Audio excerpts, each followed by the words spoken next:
코로나 때문에 마스크를 써서 많이 불편한데 마스크를 벗으면 어떻게 될까요? 어떤 분은 그러더라고요. 마스크 벗으면 사람을 잘 못 알아본다고요. 또 마스크를 벗으면 실망이 된대요. 마스크 쓸 때는 이렇게 코라든지 입이라든지 오뚝 서고 이쁘게 생각했는데 딱 벗는 순간 실망이 팍 온대요.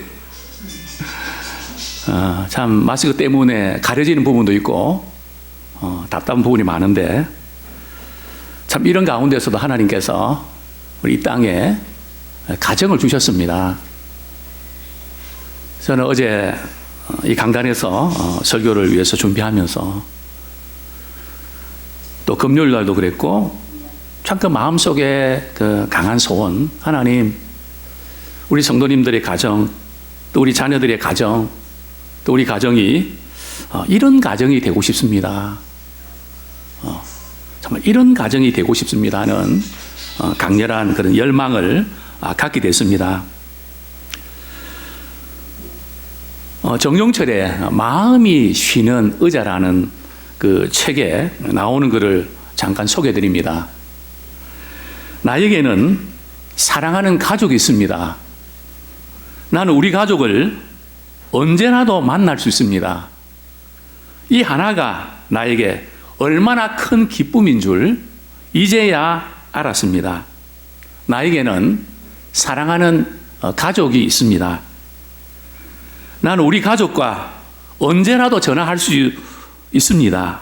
이 하나가 나에게 얼마나 큰 즐거움인 줄 이제야 알았습니다. 나에게는 사랑하는 가족이 있습니다. 나는 우리 가족과 언제라도 같이 식사를 할 수 있습니다. 이 하나만으로도 내가 얼마나 대단한 사람인 줄 이제야 알았습니다. 나에게는 사랑하는 가족이 있습니다. 나는 우리 가족에게 나의 아픔을 낱낱이 이야기할 수 있습니다. 이 하나만으로도 내가 얼마나 행복한 사람인 줄 이제야 알았습니다. 참 평범하면서도 우리에게 참 감동을 주는 글입니다. 오늘 본문 우리 잠언 우리 31장 읽고 또 읽고 화장실에 가서도 드라마 바이블을 켜놓고 수없이 듣고 또 들었습니다. 우리 목회자는 말씀을 준비하면서 그 말씀에 젖어들지 아니하면 말씀 전하기 힘이 듭니다. 그 말씀 속에 푹 파묻혀야 됩니다. 이 말씀을 읽고 또 읽으면서 강렬한 그 소원, 이런 가정이 되고 싶습니다. 제가 목회를 30여 년 하면서 제게 가장 행복했던 시간들은 행복한 가정에 신방했을 때에 그 분위기, 그림 있지 않습니까? 처음에 제가 30대 초에 부임해서 신방을 갔을 때 그 가족 관계를 잘 알지 못했습니다. 어떻게 보면 딸 같고 어떻게 보면 며느리 같은, 구분이 잘 안 되는, 그만큼 잘하는 그런 며느리죠. 마치 딸 같은, 물어볼 수도 없고. 나중에 뒤늦게 알았습니다. 그렇구나. 딸 같은 며느리 정말 귀하구나. 또 어떤 가정은 아들 같기도 하고 사위 같기도 하고 참 분간이 안 가는, 그만큼 참 잘하는, 물론 아들도 아들 나름이지만 정말 아들 같은 이 사위 정말 귀하구나. 반면에 고통받는 그런 가정들, 아픔을 당하는 그 가정들 이외로 많이 보게 됐습니다. 한 번은 저희 교회 계단에서 어떤 청년을 만났습니다. 팔에 기부스를 하고 있었습니다. 너 어디 다쳤구나. 말이 다친 거지. 저는 압니다. 왜 그랬는지. 제가 실수해서 다쳤어요. 그래서 그 청년의 눈에는 눈물이 글썽했습니다. 저는 압니다. 무슨 일이 일어났는지.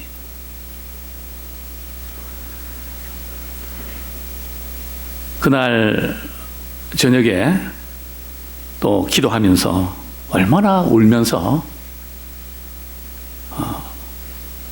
그 딸은 아버지가 술에 취해서 집에 오시면 발자국 소리 듣는 순간부터 가슴이 쿵쾅쿵쾅합니다.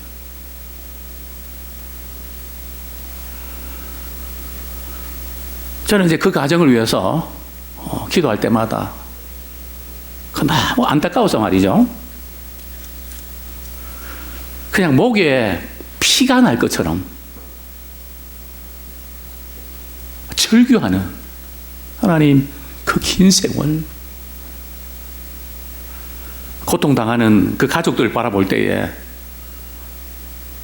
참 마음 아파했던 아무리 우리가 신앙이 좋아도 가정이 건강하지 아니하면 한계가 있다는 사실을 저는 뼈저리게 절감합니다. 아무리 교회에서 은혜 받고 말씀대로 살려고 하지만 끼어진 그 가정 속에 들어가면 그 모든 게 다 무너지고 마는, 가정에서 뭔가 영적인 회복이 이루어지고 사랑의 회복이 이루어져야 되는데 그냥 꺾이고 마는, 그래서 한번 꺾인 다음에는 일어나기가 너무나 힘든 그런 많은 가정들을 많이 보았습니다. 저는 우리 잠언 31장을 통해서 우리 때는 이룰 수 없었지만 우리 자녀들 때는, 또 우리 손주들 때는 정말 오늘 한복의 그림 같은 이런 가정이 되고 싶습니다 하는 거룩한 열망이 그대로 이루어지기를 축원합니다. 잠언의 대부분은 아버지가 아들에게 주는 교훈입니다. 즉 솔로몬이 그 자녀들에게 주는 교훈이죠.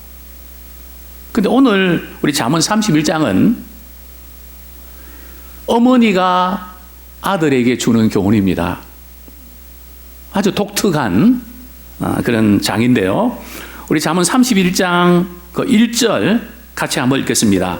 시작. 르무엘 왕이 말씀한 바 곧 그의 어머니가 그를 훈계한 잠언이라.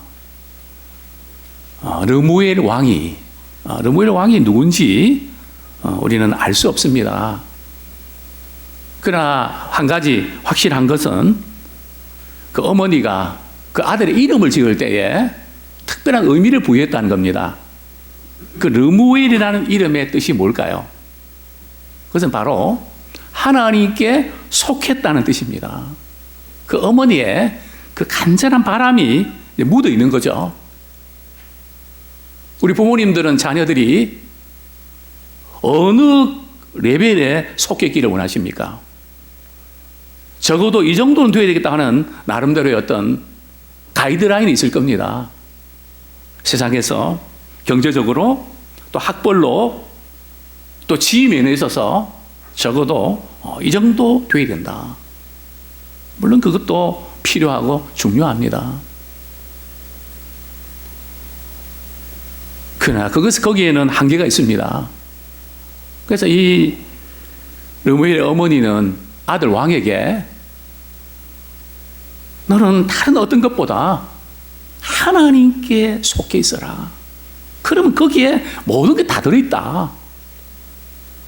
저는 우리 가정이, 우리 자녀들이 하나님께 속해 있기를 축원합니다. 하나님께서 책임져 주시는, 하나님께서 그 자녀들의 인생을 맡아주시는, 하나님이 나의 도움이시라, 하나님이 나의 방패시라. 참 이런 하나님과의 관계가 돈독해지기를 소원합니다. 이 어머니가 아들을 향해서 유언같이 간곡하게 부탁합니다. 그러면서 이렇게 말하죠. 2절에 보면 내 아들아 내가 무엇을 말하랴.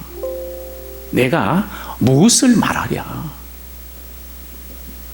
참 할 말이 많지만 그 자녀들에게 이제 마지막으로 이것만큼은 꼭 하고 싶은,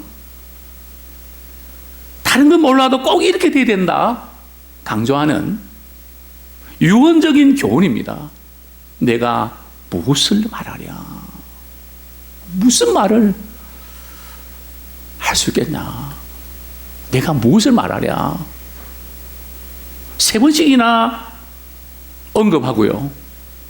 또 그 다음에 그 어머니가 아들을 부르는데 아들을 부르는 표현도 조금씩 바뀌어서 이렇게 3번씩이나 부릅니다.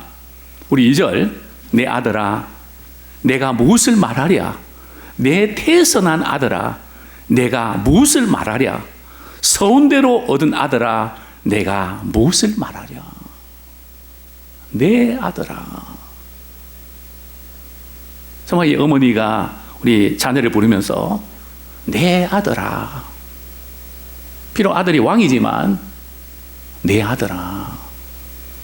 또 어떤 아들이라고요? 내 태에서 난 아들아. 임신해서 이 아이를 낳기까지 그 과정들이, 그 해산의 수고가 얼마나 깊습니까? 사랑으로 태어난 내 아들아. 또 뭐라고 표현합니까? 서운대로 얻은 아들아. 아마 이 어머니는 모르긴 해도 자녀가 태어나지 않아서 한나처럼 이런 기도도 할 수 있었습니다. 하나님, 제게 아들을 주신다면 이 아들 참 하나님이 기뻐하시는 도구로 제가 쓰임 받도록 하겠습니다. 서원은 아무나 합니까? 아무 때나 합니까? 절박할 때 아닙니까? 그래서 이 아들이 어떤 아들이라고요? 서원대로 얻은 아들아. 지금 이 어머니는 아들에게 유언 같은 교훈을 하면서 어떻게 이 교훈을 하고 있나요? 먼저 하나님과의 관계를 강조합니다. 내가 하나님께 서원해서 너가 태어났단다. 너는 하나님께서 내게 주신 특별한 선물이란다. 너는 하나님의 사랑받는 아들이란다. 그래서 이름도 하나님께 속해 있다. 또 두 번째는 어머니와 아들의 관계. 내 태에서 난 아들아. 그러니까 우리는 자녀에게 무언가를 요구하기 전에 하나님과의 관계, 사랑의 관계를 먼저 강조해야 됩니다. 뭐 이런 요구는 자녀들에게 많은 부담이 되죠. 내가 너 낳을 때 얼마나 힘들지 않냐? 힘드는지 아냐?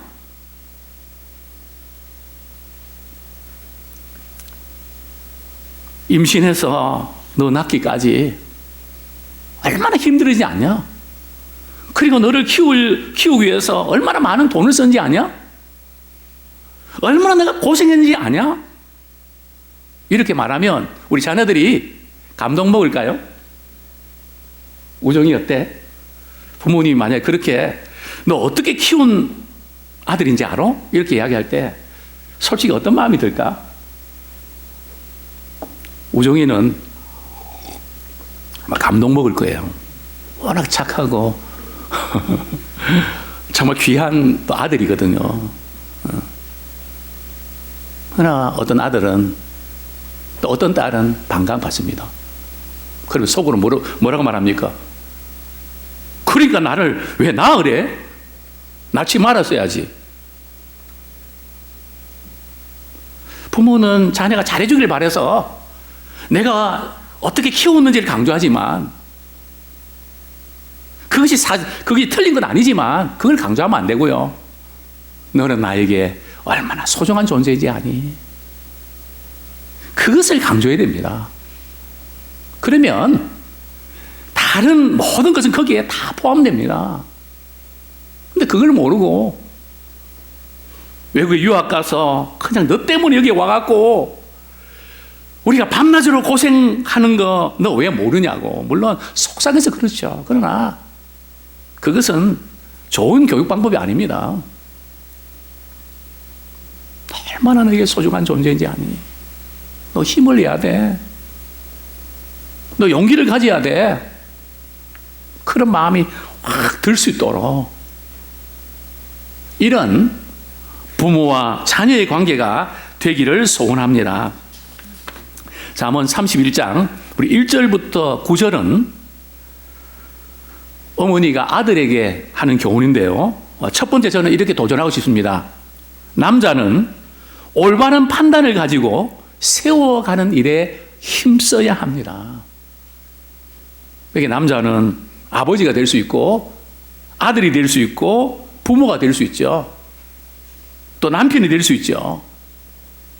즉 남자는 올바른 판단을 가지고 세워가는 일에 힘써야 됩니다. 물론 오늘 본문에서 이 남자는 직위가 누굽니까? 바로 한 나라의 왕입니다. 지도자죠. 물론 지도자면 나라의 대통령일 수도 있고 또 학교에 중요한 역할을 맡은 사람일 수 있고 또 사회에 중요한 역할을 맡은 사람일 수도 있습니다. 또 가정에 부모일 수 있는 거죠. 이 지도자의 모든 것을 다 포함합니다. 세 가지를 교훈하는데요. 첫 번째가 3절 내 힘을 여자들에게 쓰지 말며 왕들을 멸망시키는 일을 행하지 말지어다.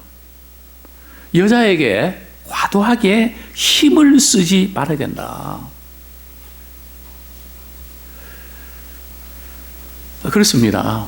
왕이 돼서 아내를 많이 두면 미혹을 받습니다. 지금 솔로몬도 그랬고요.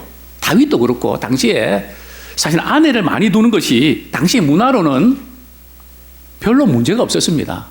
그러나 성경은 하나님께서 모세를 통해서 앞으로 이스라엘 왕이 이렇게 세워지면 몇 가지 주의해야 될 것이 있는데 그 중에 하나가 뭐라고요? 신명기 17장 17절에 보면 왕은 아내를 많이 두어 마음이 미혹되지 않게 하고 왕이 아내를 많이 두면 어떤 일이 벌어질까요? 아내들끼리 서로 시기 다툼을 갖고 그러면서 그 정쟁에 휘둘리게 되고 왕이 판단력이 흐려지죠. 그리고 도덕적으로 문란하게 되고 결국 나라는 위태해지게 됩니다. 그리고 나라의 지도자는 언급을 많이 쌓아두면 안 됩니다. 그 지도자가 여자 문제, 그 다음에 돈 문제에 걸려들면 건강한 나라를 만들어가는데 역부족이죠. 그 절대 지도자는 이 남자들은 이런 부분을 잘해야 된다. 판단을 잘해야 된다. 우리나라도 그러지 않습니까? 사극을 보면 그 문제가 뭡니까? 서로 그냥 몰아내고 말이죠. 뭐 그런 당파도 그렇지 않습니까? 누구 편인가? 누구 줄인가? 누구 라인인가? 뭐 거기에 따라서 나라가 흔들리는 것을 보게 됩니다. 두 번째 주의해야 될 교훈이 있는데요. 우리 4절, 5절 같이 한번 읽겠습니다. 시작. 르무엘아, 포도주를 마시는 것이 왕들에게 마땅하지 아니하고 왕들에게 마땅하지 아니하며 독주를 찾는 것이 주권자들에게 마땅하지 않도다. 술을 마시다가 법을 잊어버리고 모든 공관자들의 송사를 굳게 할까 두려우니라. 두 번째는 뭡니까? 술에 빠지지 말아야 된다. 술에 빠지면 어떻게 되죠? 비틀비틀 거린다는 거죠. 술이 빠지면 판단력이 흐려져서 결정을 잘 못하게 됩니다. 저는 우리 부모님들에게 부탁드립니다. 자녀들에게 비틀거리는 모습을 보여주지 마십시오. 저는 목회하면서 한 맺힌 것이 있습니다. 왼수 중에 말이죠. 왼수가 뭔지 아십니까?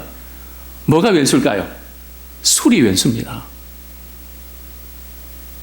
물론 술이 죄냐 아니냐 그런 문제 또 우리가 이야기할 수 있지만 이것 때문에 불행해지는 가정 너무 많이 봤습니다.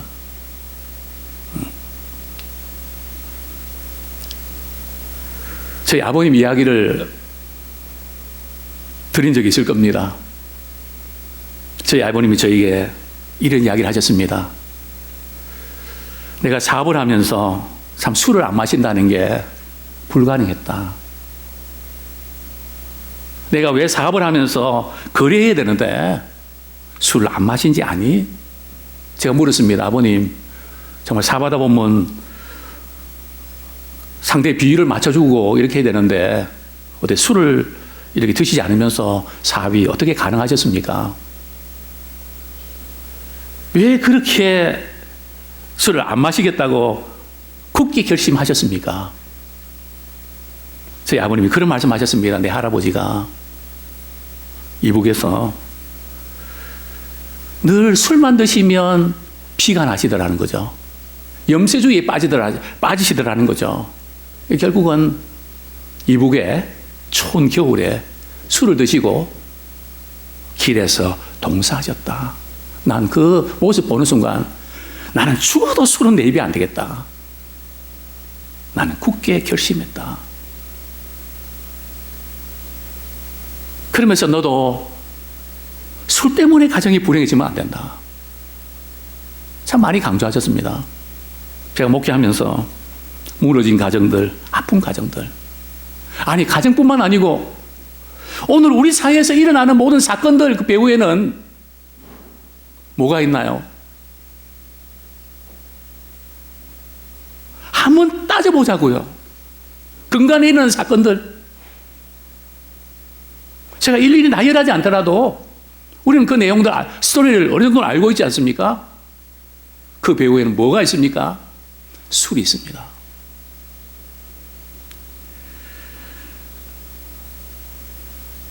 정말 이 아버지가 술에 취해서 집에 들어오면 포근하고 우리 자녀들이 그 포근 들을 때에 가슴이 쿵쾅거리는 그 자녀의 모습 우리는 기억해야 됩니다. 그 부모가 술을 안 드시면 그 가정이 얼마나 행복할 텐데. 보통 때는 술만 안 드시면 괜찮은데 이 술이 들어가갖고 완전히 또랑이라고 합니까? 그렇게 돼버리는. 판단력 흐리지 마라. 우리 자녀들은 부모가 돈이 많든 적든 어떤 상황에서든지 굳건하게 흔들리지 않고 서 있는 모습을 보기를 원합니다. 흔들리는 모습이 아니라 바르게 서 있는, 바른 가치관에 서 있는, 바른 신앙에 서 있는 그는 꿋꿋한 모습을 우리 자녀들에게 보여주는 우리 부모가 되기를 소원합니다. 세 번째로는 우리 8절, 9절 제가 읽어드리겠습니다. 너는 말 못하는 자와 모든 고독한 자의 송사를 위하여 입을 열지니라. 너는 입을 열어 공의로 재판하여 공고한 자와 궁핍한 자를 신원할지니라. 세 번째는 올바른 판단을 하라는 겁니다. 물론 왕이 올바른 판단인 것은 재판을 바로 하라는 거죠. 사법부에서 정치에 휘둘리지 말고 정의를 바로 세우라는 거죠. 공의로 재판해라. 절대 판단력이 흐리면 안 된다. 특별히 가난한 사람들, 말 못하는 사람들, 고독한 사람들, 궁지에 몰린 사람들, 그들을 신원해줘라. 그들에게 힘이 되어줘라. 너가 있는 위치에서 그런 역할을 감당해라. 이것을 어머니는 아들에게 강조합니다. 그렇습니다. 한나라의 지도자가 여자와 술과 불의한 재판에 휘둘리게 되면 가정도 나라도 그 일터도 대단히 힘들어집니다. 본문 10절 우리 같이 한번 읽겠습니다. 시작. 누가 현수간 여인을 찾아 얻겠느냐? 그의 값은 진주보다 더하니라. 남자가 우리가 배우자를 구할 때 제일 먼저 봐야 되는 것이 뭘까요? 배우자 감으로 딱 보는 순간 뭘 제일 먼저 보죠? 일단은 2단은 있고요. 일단은 예뻐야 되죠.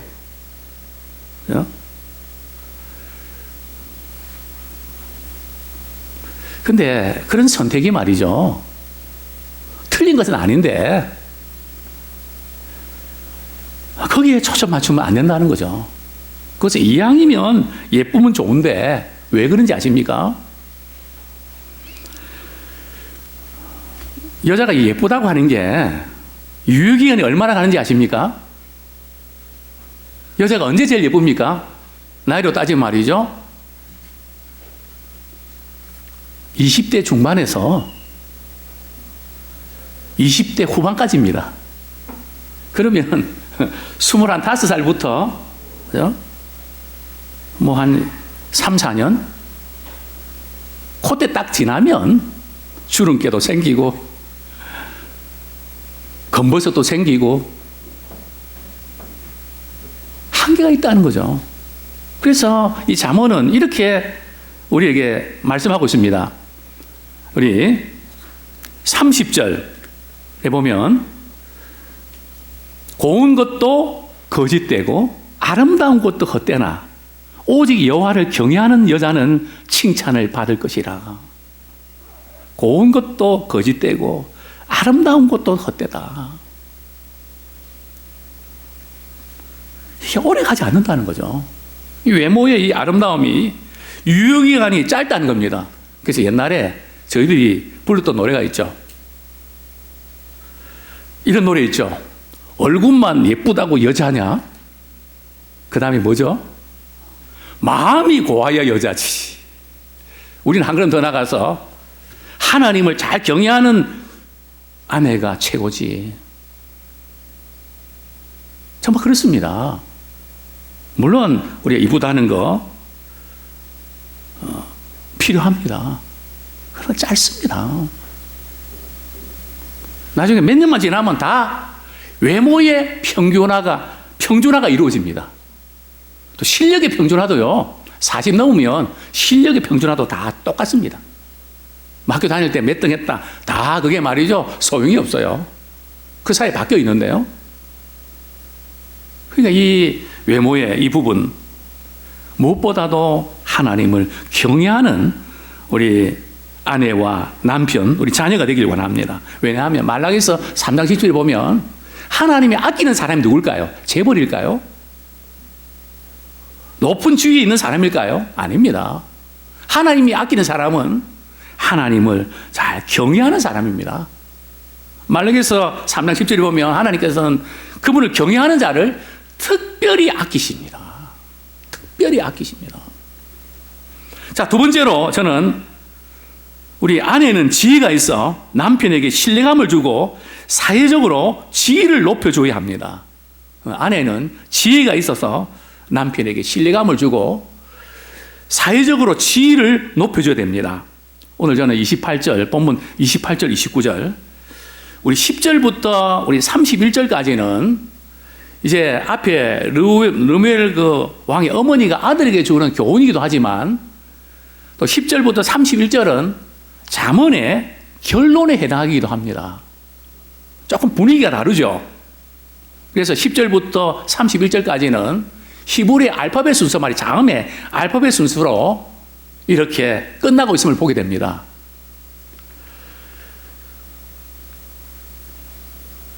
현수관 아내가 누굴까요? 우리 본문 28절, 29절 같이 읽겠습니다. 시작.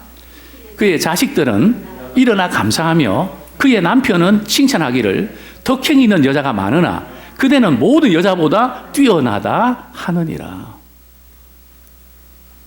아침에 우리 자녀들이 일어나서 말이죠. 어머님, 아버님, 감사합니다. 인사하는 그런 가정 분위기 아십니까? 우리 성도님들의 가정은 우리 자녀들이 아침에 일어나면 분위기가 어떻습니까? 혹시 험악하지 않습니까? 깨우느냐? 너무너무 힘이 들지 않습니까? 근데 오늘 본문에 보면 자녀들이 말이죠.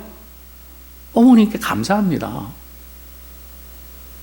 뭔가 조금 다른 어머니상. 저는 우리 가정에 우리 자녀들이 아침에 일어나서 어머니께 감사함으로 하루를 시작하는 그런 관계가 되길 원합니다.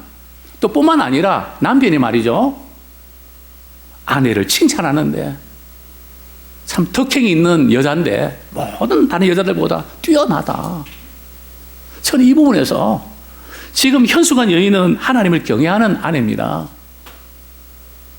하나님을 경외한다고 하면서 우리 자녀들이 나는 어머님처럼, 나는 아버님처럼 신앙생활하면 나 안 믿을래요. 나는 그렇게 신앙생활하고 싶지 않아요. 물론 자녀들이 빗나가면서 그런 이야기 할 수 있지만 끼치는 영향이 거부감을 느끼는 이런 부분을 우리가 한 번쯤은 고민해야 됩니다.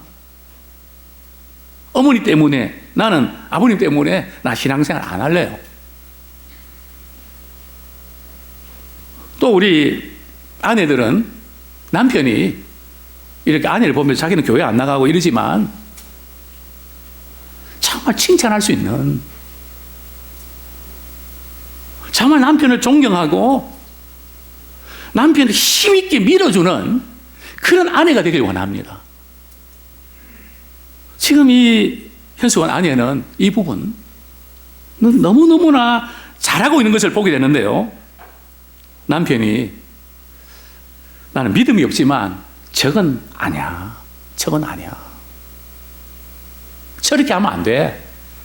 우리는 그 한계 속에 미치지 못하는 자가 아니라 뛰어넘어도 한참 뛰어넘는, 상식 미달이 아니라 상식을 뛰어넘는 그런 우리 아내상이 되기를 소원합니다. 우리 10절에 보면 그런 아내는 그 가치가 얼마나 귀한가 하면 그의 값은 뭐보다 더하다고요? 진주보다 더하다. 참 진주보다 더한 그 가치, 정말 존경하고 아끼는 그런 관계.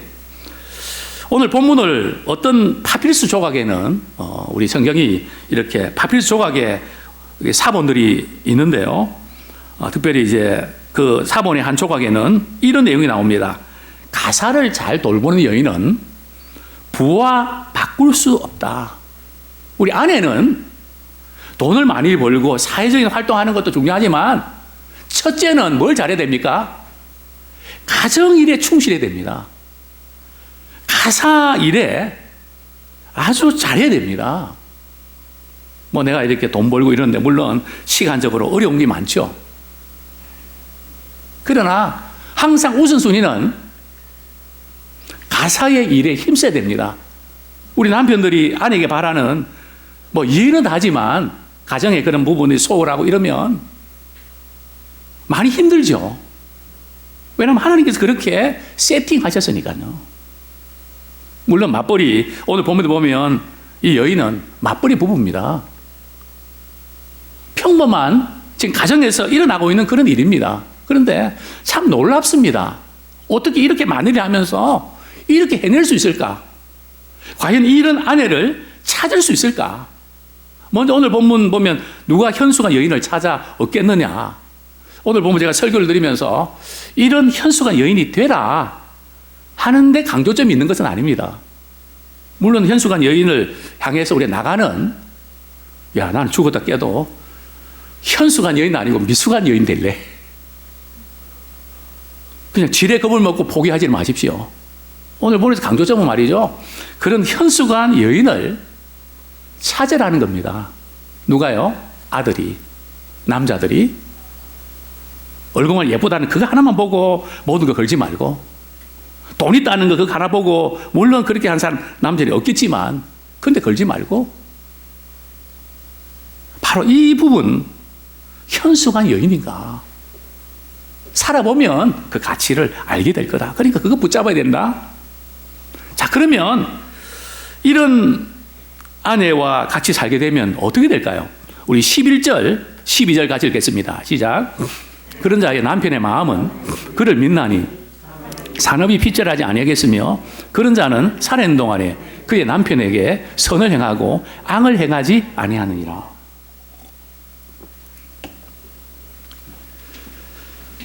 아내가 이렇게 하게 되면 남편이 그 아내를 신뢰합니다.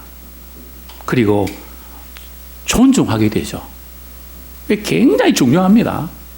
좀 뭐 이렇게 못마땅하고 그래도 그 신뢰하는 그런 아내, 또 신뢰하는 또 남편, 대단히 중요하죠. 그 마음으로 말이죠. 그를 믿습니다. 신뢰를 못하면 많은 못하는 것에 따르는 불안도 있고 문제가 생깁니다. 그 중에 이제 하나가 뭔가 하면 산업이 핍절하지 아니하겠습니까? 이게 무슨 뜻일까요? 가산을 관리하는데 너무너무 지혜롭게 잘 관리하니까 일단 한번 맡기면 신경 쓸 게 없다는 거죠. 또 산업이 핍절하지 않는다는 의미는요, 아이들, 자녀도 키워야 되고, 뭐 여러 가지 돈 들어갈 때가 많은데 돈이 없단 말이죠. 그러면 아내는 남편에게 당장은 돈이 들어가야 되는데 돈이 없으면 어떻게 합니까? 돈 다 떨어졌다고. 돈을 더 벌어오라는 이야기죠. 월급은 빤한데 돈을 더 벌어오라는 의미는 뭘까요? 이래서 악을 행하는 겁니다. 그러니까 이 가산을 어떻게 잘 관리하는 아내를 만나면 남편이 신뢰하기 때문에 무리하지 않거든요. 오늘 우리 사회의 문제들이 이런 문제 아닙니까? 남편이 선을 행하도록 하십시오. 12절에 보면 그런 자는 살아있는 동안에 그의 남편에게 선을 행하고 악을 행하지 아니하느니라. 지금 아내가 가산을 어떻게 관리하고 어떻게 하는가에 따라서 남편이 불의를 행하고 뇌물을 좋아하고 그렇게 될 수가 있다는 겁니다. 이게 우리 문제 아닌가요? 또 우리 13절부터 쭉 보면 그는 양털과 사물 구하여 부지런히 손으로 일하며, 지금 이 여인은 상당히 좀 지위가 있는 사람입니다. 나름대로 좀 이렇게 중상층 이상이죠. 그럼에도 불구하고 손으로 부지런히 일합니다. 그리고 가정에 뭐가 필요하다면 배를 타고 말이죠, 먼 데 가서 필요한 것들을, 그 양식을 가져오는 문제 해결 능력이 탁월합니다. 문제 생기면 어떡하지? 그리고 손 놓는 것이 아니라 자신이 그 문제를 말이죠, 해결하는 능력이 있습니다. 그러니까 맡길 수밖에 없죠. 또 15절, 이 아내는 잠자는 게 좀 어떤가요? 15절, 16절 같이 한번 읽겠습니다. 시작. 밤이 새기 전에 일어나서 자기 집안 사람들에게 음식을 나누어 주며 여종들에게 일을 정하여 맡기며 밭을 살펴보고 사며 자기의 손으로 번 것을 가지고 포도원을 일구며. 밤이 새기 전에는 아직도 해가 뜨기 전에 말이죠, 일찍 일어나서 그 하루의 모든 생활을 다 세팅을 해놓는 겁니다. 일하는 사람들에게 음식을 다 준비해 놓죠. 그리고 또 일하는 사람들이 집안에 무슨 일이 될지 아무개는 일을 하고 아무개는 일을 하고 분담을 딱 시켜서 말이죠, 아주 계획을 세워서 세팅해 놓는. 그냥 알아서 뭐 하겠지 이게 아니라 아주 구체적으로 일을 분담하고 맡기는 이런 아내. 뿐만 아니라 밭을 살펴보고 사며, 이것도 말이죠. 자기가 번 돈을 가지고 밭을 사갖고 말이죠. 거기에다 포도를 일구어서 소득을 냅니다. 우리 남편들이, 야, 참 이런 아내 만나면 진짜 좋겠다.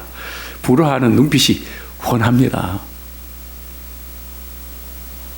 참 대단한 그런 그 지혜죠. 그리고 18절부터 보면 자기가 장사가 잘 되는 걸 깨닫고 밤에 등불을 끄지 않는, 그만큼 열심히 일하고 말이죠. 집안일을 정말 이렇게 잘 세팅하고 불을 끄지 않는다는 것은 그만큼 정말 열심히 산다는 거죠. 뿐만 아니라 공고한 자에게 손을 펴며 궁핍한 자에게 손을 내밀며 참 어려운 사람들에게 도움을 베풀고 사랑을 아끼지 않는 그런 모습. 참 남한테도 그렇게 잘합니다. 근데 남한테만 잘하고 자기 집안 사람들, 자기 직장의 사람들은 아무렇게 해도 되나요? 그렇지 않습니다. 우리 22절 말씀 같이 읽겠습니다. 시작. 자기 집 사람들은 다 홍색 옷을 입었으므로 눈이 와도 그는 자기 집 사람들을 위하여 염려하지 아니하며 그는 자기를 위하여 아름다운 이불을 지으며 세마포와 자색 옷을 입으며.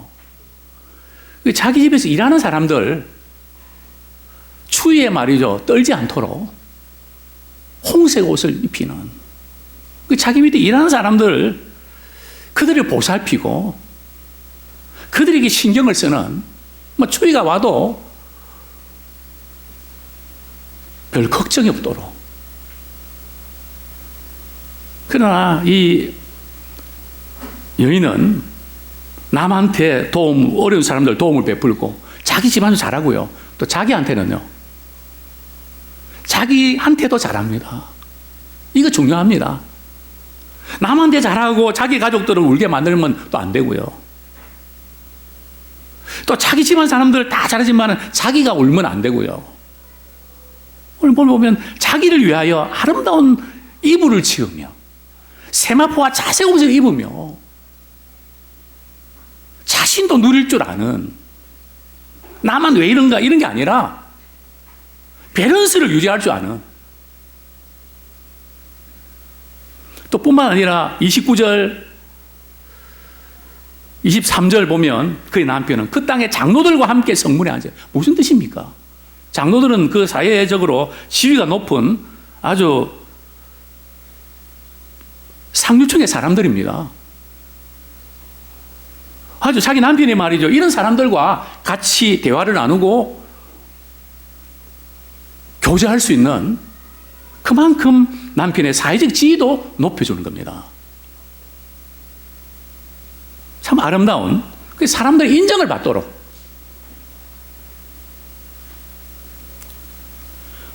우리 25절 보면 능력과 종기로 옷을 삼고 후일을 웃으며, 능력과 종기로 옷을 삼는다. 미래에 대해서 말이죠, 웃는, 참 장사에 대해서 웃는. 그리고 그 언어가 어떻습니까? 26절 말씀 읽고 이제 말씀을 정리하겠습니다. 시작. 입을 열어 지혜를 말하며 그의 혀로 인의 법을 말하며. 그 말이 말이죠, 지혜가 있습니다. 상처를 주는 게 아니라 위로하고 격려하고 힘을 줍니다.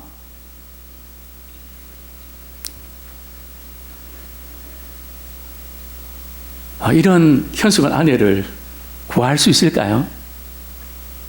만날 수 있을까요? 근데 오늘 본문에서 이 현숙한 아내가 누굴까요? 현숙한 아내는 바로 지혜입니다. 하나님을 경외하는 지혜를 가진 사람은 남편이든 아내든 자녀든 이런 역할을 하게 될 줄로 믿습니다. 참 하나님을 경외하는 사람은 삶의 모든 것이 균형을 이루면서 제자리를 잡아갑니다. 신앙은 교회 와서 열심히 봉사하고 기도하고 그거로 끝나는 게 아닙니다. 신앙은 우리의 삶에 뒤틀리는 원인들을 바로잡아주는 겁니다. 하나님과의 관계가 바로 되면 가정, 직장, 이 사회 모든 관계들이 제자리를 찾아갑니다. 너무나 중요하죠.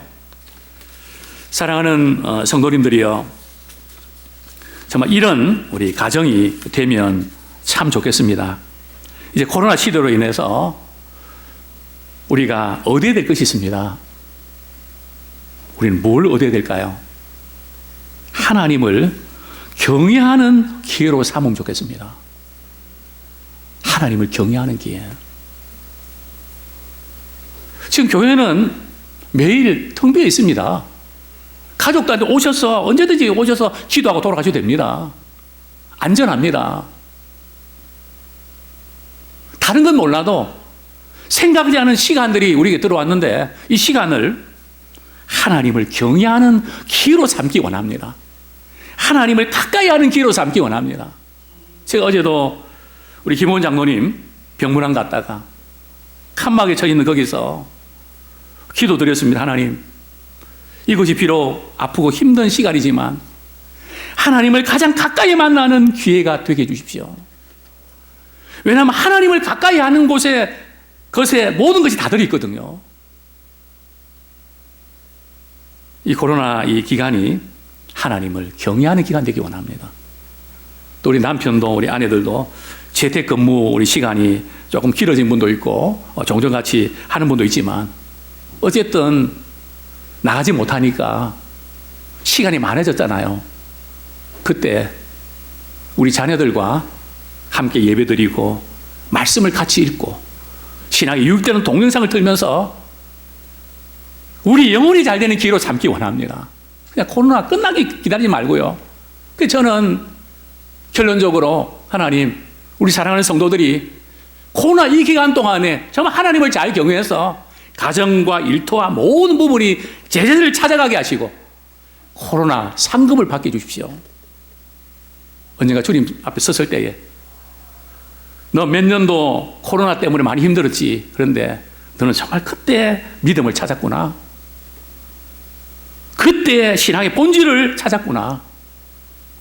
우리 주님이 주시는 상급. 무슨 상급이라고요? 코로나 상급의 주인공이 되기를 축원합니다.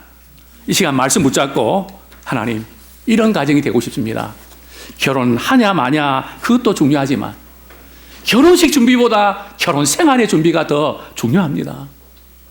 하나님을 잘 경외하는 여기서 우리의 모든 삶의 영역에 영향 미치는 이 부분, 이런 가정 되게 해주십시오. 우리 같이 한번 우리 가정의 회복을 위해서 기도하겠습니다. 하나님, 부족하고 연약한 저희들 오늘도 주님의 전에 나와서 가정이 어떤 곳인지, 왜 주님이 가정을 우리가 세우셨는지, 남편은, 아내는, 아들은, 딸은 어떻게 해야 되는지 말씀을 통하여 깨닫게 주시니 감사합니다. 현수간 아내가 되길 원합니다. 하나님을 경외하는 지혜의 사람이 되기를 소원합니다. 우리의 신앙은 그저 교회 생활에만 국한된 것이 아니라 삶의 모든 영역에서 하나님 주시는 놀라운 기회들을 발휘하며 적용하며 아름다운 열매를 맺는 이런 거룩한 도구가 되기를 소원합니다. 이런 가정이 되게 하여 주옵소서. 하나님을 잘 섬기는 가정이 되게 하여 주옵소서. 하나님의 축복이 3세대에 걸쳐서 이루어지는 가정 되게 하여 주옵소서. 거룩한 영향을 끼치게 하여 주옵소서. 믿음의 아름다운 역사들이 나타나는 건강한 가정이 되게 하여 주옵소서. 모든 것 주께 의탁합니다. 예수님의 이름으로 기도드립니다.